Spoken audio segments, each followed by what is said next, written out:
Hi friends, আসসালামু আলাইকুম। W3 soft এবং রুহুল একাডেমির পক্ষ থেকে সবাইকে শুভেচ্ছা জানাই। আমি রুহুল আমিন। আজকে আমি ডার্ট প্রোগ্রামিং ল্যাঙ্গুয়েজের উপর একটা টিউটোরিয়াল শুরু করতে যাচ্ছি। তার আগে আমি বলে রাখি যে ডার্ট প্রোগ্রামিং ল্যাঙ্গুয়েজ আমরা কেন শিখব। ডার্ট প্রোগ্রামিং ল্যাঙ্গুয়েজ এমন একটি mobile cross platform programming language যার মাধ্যমে আমরা অ্যান্ড্রয়েড অ্যাপ্লিকেশন ডেভেলপ করতে পারি, আইফোন অ্যাপ্লিকেশন ডেভেলপ করতে পারি। অর্থাৎ আমরা অ্যান্ড্রয়েড অ্যাপ্লিকেশনের যে ফ্রেমওয়ার্ক ফ্লুটার আছে, ফ্লুটার আমরা ডার্ট ইউজ করে অ্যাপ্লিকেশন তৈরি করতে পারি। সেক্ষেত্রে কি হবে, আমাদের সুবিধাটা কি, আমরা ফ্লুটার ইউজ করি, সেক্ষেত্রে আমরা আমাদের অ্যাপ্লিকেশনটা আমরা আইফোনে রান করতে পারবো, আমরা অ্যান্ড্রয়েডে রান করতে পারবো। অর্থাৎ এই টিউটোরিয়াল সিরিজটা তাদের জন্য যারা প্রোগ্রামিং ল্যাঙ্গুয়েজ সম্পর্কে একবারেই নতুন, তাদের জন্য। তাহলে শুরু করা যাক। আজকের ক্লাসে আমরা প্রথমে দেখব যে ডার্ট প্রোগ্রামিং শেখার জন্য আমাদের কি কি এনভায়রনমেন্ট সেটআপ করতে হবে আমাদের মেশিনকে। প্রথমে আমরা যে কাজটা করব, আমরা আমাদের মেশিন সেটআপ করার আগে দেখব এটা ডার্ট এর অফিশিয়াল ওয়েবসাইট। এখান থেকে যদি আমরা dart.dev এখান থেকে যদি আমরা ট্রাই ডাটে ক্লিক করি, তাহলে এখানে একটা নিজস্ব একটা এডিটর আছে। এখান থেকে আমরা ইচ্ছা করলে এর মাধ্যমে আমরা প্রোগ্রামটা শেষ করতে পারবো। আবার যদি ইচ্ছা করি আমরা ভিএস কোড দিয়ে করতে পারবো, আমরা অ্যান্ড্রয়েড স্টুডিও আমরা করতে পারবো, আবার আমরা ইন্টেলিজ বলে একটা এডিটর আছে, তার মাধ্যমে আমরা করতে পারবো। এটা হলো ইন্টেলিজ এডিটরের অফিশিয়াল ওয়েবসাইট। এখান থেকে আমরা ডাউনলোড করে আমরা কাজ শেষ করতে পারবো। প্রথমে আমরা এখান থেকে আমরা একটা কোড রান করি, সেইটা হলো কোড রান করি, তাহলে আমরা রান দিলে দেখতে পাবো যে এখানে আমাদের কাজ করবে, হ্যালো ওয়ার্ল্ড লেখা চলে আসবে। এখান থেকে ইচ্ছা করলে করতে পারি।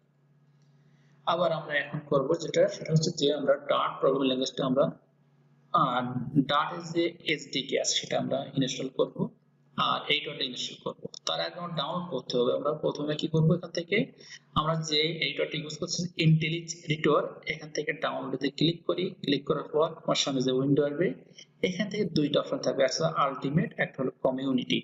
আমরা আলটিমেটটা এটা হলো প্রিমিয়াম, আর কমিউনিটি এটা হচ্ছে আমাদের ফ্রি। আমরা ফ্রিটা ইউজ করব। জাস্ট এই অবস্থায় আমরা কি করব, এখান থেকে ডাউনলোডে ক্লিক করব, তাহলে আমার exe ফাইলটা ডাউনলোড হবে। জাস্ট এখান থেকে আমার যেভাবে ডাউনলোড করতে পারি exe ডাউনলোড করতে পারি। সুতরাং আমি exe ডাউনলোড করব। এটা ডাউনলোড করার পর আমরা কি করব, আমরা জাস্ট এখান থেকে আমরা ডার্ট এর আমরা একটা এসডিকে ডাউনলোড করব। সেটাতে সাইট হলো, এই সাইটটার লিংক আমি দিয়ে দেবো, যে এখান থেকে ডাউনলোড করে নেবেন। যে কোনো এই সাইট থেকে ডাউনলোড করে নেবেন। এখান থেকে জাস্ট কি হবে, আমি get Dart 64 bit Windows stable এই ভার্সনটাকে ডাউনলোড করব। জাস্ট এখানে ক্লিক করলে ডাউনলোড হয়ে যাবে। আমার ইন্টেলিজের এডিটর এবং ডার্ট এর এসডিকে দুইটা আমি ডাউনলোড করে রাখছি। এই লিংকটা আপনাদের দিয়ে দিব ডেসক্রিপশনে, আপনারা লিংকটা থেকে ডাউনলোড করে নেবেন। জাস্ট এটা হলো আমার ইন্টেলিজ এডিটর এবং এটা হলো আমার ডার্ট স্টেবল এসডিকে। প্রথমে যে কাজটা করব, আমরা জাস্ট এখান থেকে আমরা ইন্টেলিজটাকে আমরা ইনস্টল করব। নরমালি যেভাবে আমরা ইনস্টল করি অ্যাজ ইউজুয়াল সেভাবে ইনস্টল করব।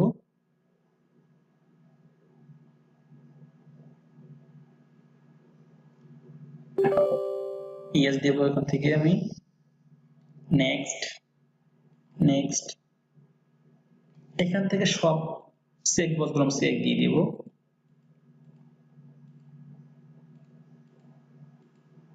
চেক দিয়ে দিলাম, দেন নেক্সট বাটনে ক্লিক করব, ইনস্টল নাও ক্লিক করব।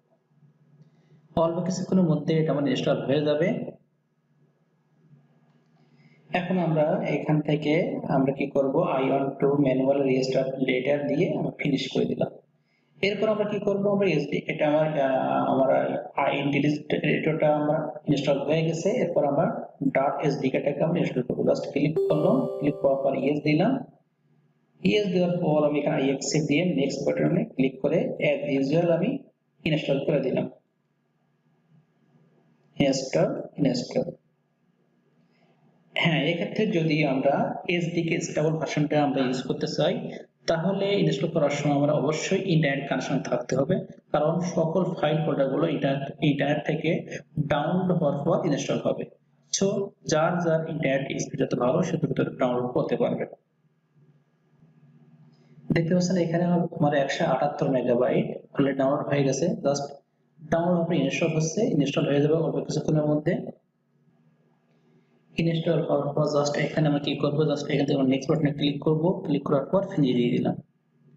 আমার এসডিকে এবং এডিটর দুইটা আমার ইনস্টল করা কমপ্লিট। এখন যদি আমি ইনস্টল করা আমি ইন্টেলিজটা ওপেন করি, জাস্ট এখানে ওপেন করলাম ডাবল ক্লিক করে। ওপেন করার পর প্রথমে আর কিছু সেটআপ আছে যেগুলো আমি কমপ্লিট করব।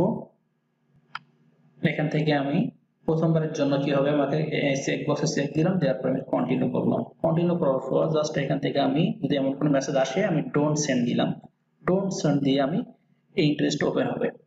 ওপেন হওয়ার পর এখান থেকে আমি কিছু সেটআপ কমপ্লিট করব। আমি প্রথমবারের জন্য কি হবে, এরকম একটা ইন্টারফেস আসবে যে এখান থেকে আমি প্লাগইনসে ক্লিক করব। প্লাগইন ক্লিক করার পর এখানে দুইটা অপশন থাকবে, একটা হলো মার্কেট প্লেস, অপরটা হলো ইনস্টল। অর্থাৎ যেগুলো ইনস্টল করা আছে এখানে গেলে সেগুলো আমি দেখতে পাবো যে এইগুলো অলরেডি আমার ইনস্টল করা আছে, যেমন পটলিন ইনস্টল করা আছে, এইগুলো ইনস্টল করা আছে।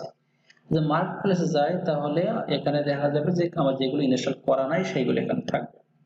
আমার দরকার প্রথমে কি ডট, সো এখানে কি সার্চ করবো DART ডট। ডাট লিখে সার্চ করার পর এখানে ডাট সম্পর্কে সবগুলো চলে আসবে। জাস্ট দেখুন এখানে চলে আসলো। আমি প্রথমে ডাট ইনস্টল করলাম, এরপর ডাট সম্পর্কিত যতগুলো আসবে প্লাগইনস আসবে সবগুলো ইনস্টল করে দেব। ডাট এক্সটেনশন অ্যাকসেপ্ট করলাম। অ্যাকসেপ্ট করার পর এখানে একটা আছে, এটাও অ্যাকসেপ্ট করলাম আমি। মোটামুটি আমার ডাটাই লাগবে। ডাটা অ্যাকসেপ্ট করার পরে কি করলাম, আমি রিস্টার্ট আমি আইডি দিলাম। রিস্টার্ট অর্থাৎ আমার আইডিটা অর্থাৎ আমার এই এডিটরটা আবার ওপেন হবে। আমার ওপেন হলো। ওপেন হওয়ার পর জাস্ট এখানে আবার প্লাগইনসে যাব। যাওয়ার পর আমি এখানে মার্কেট প্লেস থেকে এবার আমি ফ্লোটার এনে সার্চ করবো, যাতে ফ্লোটার আমার লাগবে ফ্লোটার সার্চ করবো। LUTTER এই ফ্লাটার বা ফ্লোটার যেটাই বলি না কেন এটাকে আমি ইনস্টল করে নিলাম। ইনস্টল করার পর এখান থেকে আমি রিস্টার্ট আইডি অর্থাৎ আমি এটাকে আবার রিস্টার্ট দেব। রিস্টার্ট দেওয়ার পর আমি আরো কিছু কাজ কমপ্লিট করব। দেখুন তাহলে এরপর আমি আমার প্লাগইনস ইনস্টল করা কমপ্লিট। এখন আমি প্রজেক্ট তৈরি করতে চাই, তাহলে প্রথমবারের জন্য আমার কি হবে, আমার সামনে একটা প্রজেক্ট আসবে। সেক্ষেত্রে কি কাজ করব, আমি এখানে আমি দেখুন আমার এখানে কি আসলো, এখানে আমার ডাট আসছে, আমার ফ্লোটার চলে আসলো। যেহেতু আমি ডাট প্রোগ্রামিং ল্যাঙ্গুয়েজটা আমি এই মধ্যে আমি শিখবো, তো সেক্ষেত্রে কি করবো, ডাটে ক্লিক করার পর প্রথমবারের জন্য আমি এখান থেকে আমি পাথটাকে আমি চিনিয়ে দেব। জাস্ট এখান থেকে ক্লিক করব। ক্লিক করার পর আমার যে ড্রাইভে আমার ডাটটা ইনস্টল হয়েছে এসডিকেটা সেখানে আমি যাব। জাস্ট এখান থেকে আমি সি ড্রাইভ প্রোগ্রাম ফাইল থেকে আমি ডাটের মধ্যে আমার ডাট এসডিকেটা আছে, জাস্ট এটাকে আমি সিলেক্ট অবস্থা ওকে করে দিব। নেক্সট বাটনে আমি ক্লিক করে দেব। এখানে আমরা প্রজেক্টের নাম দিয়ে দিতে পারি, অথবা আমরা বাই ডিফল্ট যেটা আছে এটা রেখে দিতে পারি। দেওয়ার পরে আমরা ক্রিয়েট বাটনে ক্লিক করব। ক্লিক করার পর অল্প কিছুক্ষণের মধ্যে আমার প্রজেক্টটা এখানে ক্রিয়েট হয়ে যাবে। দেখুন ক্রিয়েট হওয়ার পরে একটা ইন্টারফেস আসবে এবং এখানে যে আনটাইটেল 2 এই যে উইন্ডোটা আসবে, এই উইন্ডোর ভিতরে আমরা প্রোগ্রাম করব। সে যদি আমরা এখানে যে অবস্থা আছে, যদি আমরা এই অবস্থায় থাকা অবস্থায় যদি আমরা এখান থেকে এই বাটনটাতে রান বাটনে ক্লিক করি, তাহলে দেখতে পাবো নিচে আমার প্রোগ্রামটা রান হয়ে যাবে। দেখুন এখানে হ্যালো ওয়ার্ল্ড চলে আসলো। এখানে যদি আমরা হ্যালো ওয়ার্ল্ডের পরিবর্তে অন্য কিছু টাইপ করে আমরা এখানে প্রোগ্রাম করি, সে দিলাম ভয়েড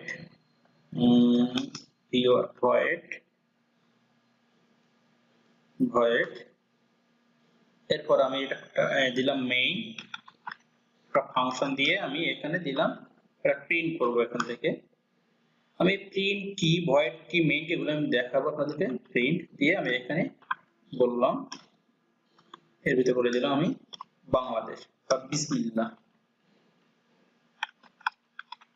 দিয়ে আমি রান করলাম। এখন আমি এখানে দেখতে পারবো যে আমার এখানে প্রোগ্রামটা বিসমিল্লাহটা প্রিন্ট হবে। দেখুন বিসমিল্লাহটা প্রিন্ট হবে। তাহলে এইভাবে আমরা কি করতে পারি, আমরা আমাদের প্রোগ্রাম করতে পারি এসডিকে ব্যবহার করে। আমরা ইন্টেলিজ যে এডিটর আছে এটার মাধ্যমে আমরা প্রোগ্রাম রান করতে পারি। তাহলে আমরা ডার্টের মাধ্যমে রান করতে পারি, আমরা একটা এডিটরের মধ্যে রান করতে পারি, ইন্টেলিজেন্ট এডিটরের মধ্যে রান করতে পারি, আবার ইচ্ছা করলে আমরা ভিএস কোড মাধ্যমে রান করতে পারি। ইনশাআল্লাহ আমরা পরবর্তী ক্লাসে দেখবো যে ভিএস কোডের মাধ্যমে কিভাবে আমরা ডার্ট প্রোগ্রামিং ল্যাঙ্গুয়েজটা রান করবো সেটা দেখবো। তো আজকের ক্লাস এ পর্যন্তই, পরবর্তী ক্লাসে অন্য বিষয় নিয়ে কথা হবে। সে ভালো থাকবেন, সুস্থ থাকবেন, আল্লাহ হাফেজ।